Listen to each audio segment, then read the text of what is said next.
commencer par remercier le professeur Thomas de Deconinck de m'avoir donné l'occasion de réfléchir à voix haute sur une question extrêmement importante, à mon avis, qui se pose à nous comme êtres humains, tant à titre d'individu qu'à titre de membre de communautés locales, nationales et internationales, c'est-à-dire la responsabilité de protéger écologie et dignité humaine. Puisque nous sommes dans un forum interdisciplinaire, je commencerai par clarifier dans quel sens je vais me référer à ces différents concepts. Chacun a ses biais, ma formation est en droit, ce sont les miens. J'ai donc choisi de laisser aux philosophes le soin de discuter d'abord la responsabilité comme une obligation ou une nécessité morale de répondre de ses actions ou de celles des autres. Par déformation professionnelle, j'insisterai ici sur la responsabilité civile, celle qui fait en sorte que le fait d'être la cause ou l'origine d'un dommage causé par soi-même ou par ceux dont on a la charge ou la surveillance entraîne la conséquence, en d'autres termes, l'obligation de réparer le préjudice subi. Manquer au devoir de ne pas nuire aux autres ou de causer du tort engendre une obligation de réparation.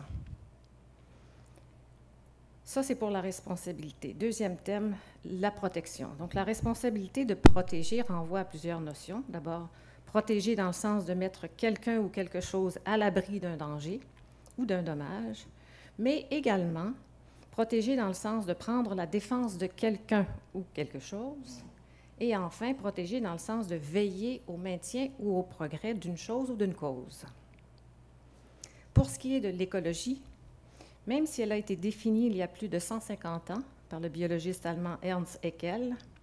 l'écologie en tant que science de l'environnement qui étudie les êtres vivants dans leur milieu et les interactions entre eux, la considération de l'écologie intégrale, elle, est beaucoup plus récente. Il est maintenant admis que l'écologie comprend l'étude des interactions entre les sociétés humaines et leur environnement. Pour ce qui est de la dignité humaine, je laisserai également aux philosophes le soin d'élaborer sur leur vision de la dignité humaine. Je ne m'intéresse pas ici à la notion de dignité au sens de distinction civique ou fonction honorifique qui avait cours dans l'Antiquité. Je suis consciente aussi du fait qu'au cours des époques, divers philosophes ont gravité autour de l'idée selon laquelle une personne ne doit pour aucune considération être considérée comme un moyen, un objet, mais bien plutôt comme une entité intrinsèque, une fin en soi, vous connaissez Kant mieux que moi, ou encore l'idée selon laquelle la qualité essentielle de tout être humain est sa valeur en tant qu'être humain, comme Ricoeur l'a élaboré. Donc, je m'intéresse ici à l'introduction de la notion de dignité humaine dans le domaine du droit international en 1948 dans la Déclaration universelle des droits de l'homme, qui prévoit dans son préambule que tous les êtres humains possèdent une dignité inhérente. Et dans l'article 1 de cette déclaration, on dit que tous les êtres humains naissent libres et égaux en droit et en dignité. Ainsi, une personne mérite un respect inconditionnel, indépendamment de toute autre caractéristique comme l'âge, le handicap, la condition sociale ou le sexe, pour n'en nommer que quelques-unes. D'ailleurs, je voudrais vous faire remarquer qu'il y a 100 ans, ou à peu près, presque 100 ans, 98 ans, des femmes ont dû aller jusqu'au comité judiciaire du Conseil privé de Londres pour faire reconnaître le fait que la définition de personne dans la loi canadienne comprend les femmes et donc permettait que des femmes soient nommées au Sénat du Canada, ce sans quoi je serais peut-être ici aujourd'hui, mais dans un autre cadre et d'une autre fonction que celle que j'exerce. Il est donc, dans ce contexte, le sens contemporain du concept de dignité humaine renvoie à la valeur intrinsèque de l'égalité de dignité de tous et chacun des êtres humains. Il est important de garder à l'esprit que ce texte est le résultat de délibérations politiques entre des chefs d'État dans le contexte de l'après-guerre, d'après Deuxième Guerre mondiale. Le contexte politique de l'époque qui a mené à l'adoption de ce texte ne doit pas occulter le fait qu'il s'agit là de délibération et d'une décision de protéger des droits humains jugés fondamentaux. Et de ce point de vue-là, le droit est en fait une codification des valeurs sociales autour desquelles un consensus émerge à une époque donnée, dans des communautés humaines, locales, jusque internationales. Je suis consciente que cette acception du terme n'est pas une panacée et ne peut pas résoudre tous les dilemmes philosophiques ou moraux. Mais je suis d'avis que, dans le contexte de l'écologie, il convient de placer la dignité humaine au cœur de la science de l'environnement, plutôt que comme une pièce rapportée après le fait dans la considération du développement durable. Ce n'a pas toujours été le cas, selon mon expérience. Cela doit le devenir. Et dans ce contexte, la dignité humaine appelle à examiner les actions et les activités individuelles et collectives des êtres humains, d'abord sous l'angle de leur capacité à causer des dommages à leur environnement et du point de vue des dommages qui sont réellement causés. Deuxièmement, il convient d'examiner les effets sur les êtres humains en tant qu'individus et en tant que communauté des dommages causés par de telles actions et activités. Et si vous me permettez, une petite parenthèse, à partir de mon expérience, quand je parle d'examiner les effets sur les êtres humains en tant qu'individus et en tant que communauté, il y a un certain nombre de personnes ici qui sont trop jeunes pour avoir connu l'époque où se présenter devant le BAP ou un autre organisme qui examinait des projets de développement qui étaient très, très, très sophistiqués dans leur analyse des tacons, les jeunes somonos, ne pouvaient pas imaginer qu'on puisse examiner les projets dans leurs effets sur les êtres humains. Et donc, troisièmement, il s'agit de déterminer les réparations qui devront être consenties aux personnes et aux groupes qui sont affectés par les dommages qui leur sont causés. On parle de la déclaration de 1948. 40 ans plus tard, en 1992,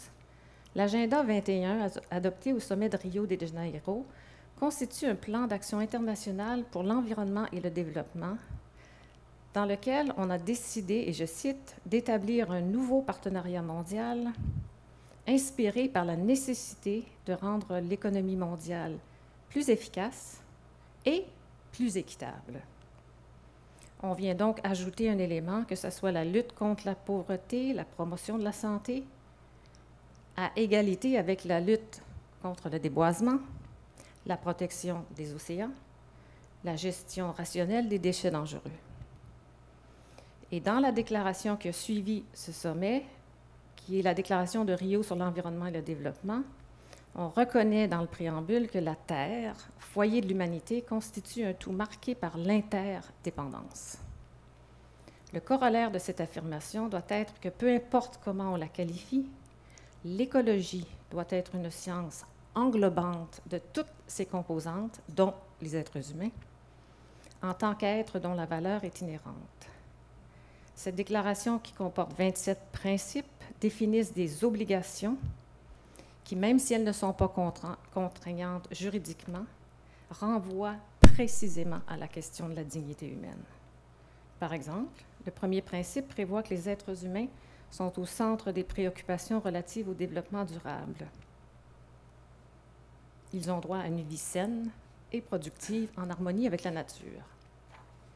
Le principe 5 prévoit que les États et les peuples doivent coopérer à la tâche essentielle de l'élimination de la pauvreté, qui constitue une condition indispensable du développement durable, afin de réduire les différences de niveau de vie et de mieux répondre aux besoins de la majorité des peuples du monde. Le principe numéro 2 prévoit que dans l'exercice de leur droit d'exploiter leurs propres ressources, donc dans l'exercice de leur souveraineté par rapport aux ressources naturelles, les États ont la responsabilité de faire en sorte que les activités exercées ne causent pas de dommages à l'environnement, ni dans leurs frontières, ni à l'extérieur. La Déclaration de l'ONU est un autre document sur les droits des peuples autochtones, est un autre document plus récent, adopté en 2007, finalement ratifié par le Canada en 2010, ratifié avec une réserve qui a été levée en 2016 et qui, dans son préambule, nous dit qu'on veut encourager des relations harmonieuses et de coopération entre les États et les peuples autochtones, fondées sur les principes de justice, de démocratie, de respect des droits de l'homme. Il ne nous échappe pas que le droit international a de la difficulté, du moins en français, à évoluer vers un vocabulaire qui n'exclurait pas les femmes. Mais un des éléments déterminants de ce préambule est la référence à la coopération requise entre les États et les peuples, un principe qui remet en cause la tutelle de l'État canadien sur les peuples autochtones. Je vais passer plus rapidement sur les 17 objectifs de développement durable pour l'année 2030, qui est adopté en 2015, dans lequel on fait le lien explicitement entre le développement durable, la croissance économique et l'élimination de la pauvreté, la réduction des inégalités, l'accès à la justice, l'éducation, un travail décent pour tous. Donc, tous ces documents plus récents du droit international font clairement, à mon avis, le lien entre la dignité humaine et le développement durable. Plus près de nous, l'État canadien, dans l'exercice de sa souveraineté, a adopté des règles particulières en regard des peuples autochtones, après les avoir, dans un premier temps, mis en tutelle dans le cas des Premières Nations à travers la loi sur les Indiens, une tutelle autant sur les individus que les communautés. Il a par la suite demandé à la Cour suprême de le dégager de toute responsabilité envers les Inuits, alors que la Cour suprême a plutôt conclu en 1939 que non, le gouvernement fédéral avait des responsabilités à l'endroit des Inuits. Pour ce qui est des Métis, ils ont été soumis par défaut, si on veut, aux différentes législations provinciales, puisque le fédéral n'avait pas légiféré à leur égard. Il peut paraître paradoxal que l'État fédéral ait par ailleurs incorporé dans le régime juridique canadien des éléments de droit coutumier autochtone, ce qui fait que l'incorporation de ces éléments dans le droit canadien font en sorte qu'il subsiste aujourd'hui des éléments d'une souveraineté autochtone selon un principe que l'on appelle en droit, excusez le jargon, la réception du droit coutumier en droit canadien. Autrement dit, même l'État canadien a fait en sorte qu'il a introduit dans son régime juridique des éléments de droit coutumier autochtone. Ça a été confirmé d'ailleurs par des droits particuliers collectifs qu'on a reconnus aux peuples autochtones en 1982 dans la Constitution canadienne, ce qui, de fait, représente une limite volontaire, si on veut, que les législateurs fédéraux, provinciaux et territoriaux se sont imposés dans leur capacité de porter atteinte à ces droits désormais reconnus et protégés et confirmés par la Constitution. Des droits qui ont été définis comme des éléments qui se rattachent à des pratiques, des coutumes et des traditions propres à la culture distinctive d'un peuple autochtone donné. Par ailleurs, la Cour suprême a conclu que ces droits comportent une obligation pour l'État de consulter les peuples autochtones dans tous les cas d'activité ou de projet quelconque. Ça peut aller, cette obligation-là, non seulement à les consulter, mais dans un certain nombre de cas, à leur permettre de faire valoir leurs idées, leurs positions et leurs droits, et finalement forcer le gouvernement à modifier ces projets-là d'une manière ou d'une autre. Et dans des cas plus rares, ça peut aller jusqu'à ce qu'on a appelé l'expression d'un droit de veto, c'est-à-dire empêcher la réalisation de certaines activités. Je souligne en passant que la Charte québécoise des droits de la personne a reconnu, et c'est intéressant parce que c'est une reconnaissance qui date de 2006, que toute personne, donc dans la Charte des droits fondamentaux québécois, toute personne a le droit, dans la mesure et suivant les normes prévues par la loi, de vivre dans un environnement sain et respectueux de la biodiversité. Je peux vous confirmer que si vous allez plaider ça devant le BAP, je l'ai fait, il n'y avait personne qui avait la compétence là pour juger. Je suis désolée, mais je pense que c'est quelque chose qui va devoir être revu par le gouvernement dans la formation des scientifiques qui sont appelés à juger d'un projet et de la conformité à la loi d'un projet. C'est quelque chose à faire. C'est dans ce sens-là que je dis ça devrait être acquis maintenant. C'est un travail qui reste à faire ou à continuer de faire. En conclusion, que ce soit en vertu des règles juridiques canadiennes ou des règles internationales, Une souveraineté autochtone est reconnue dont l'exercice doit s'articuler avec la souveraineté de l'État et dont les contours ne sont pas précis. Toute discussion sur le développement durable doit désormais être fondée sur la dignité humaine dans un esprit de coopération avec les peuples autochtones et non plus dans le contexte de la tutelle qui l'a caractérisé jusqu'ici, et doit, à mon avis, porter sur l'élimination de l'écart entre les conditions de vie des Autochtones et celles du reste de la population canadienne du point de vue de l'indice de développement humain. Puisque je suis à l'université, je vous invite, vous les universitaires, puisque vous êtes au premier rang de ceux qui doivent nous aider à réfléchir sur le nécessaire lien entre la dignité humaine au cœur de l'écologie, de faire en sorte que vos analyses en fassent ressortir toute la complexité. Merci.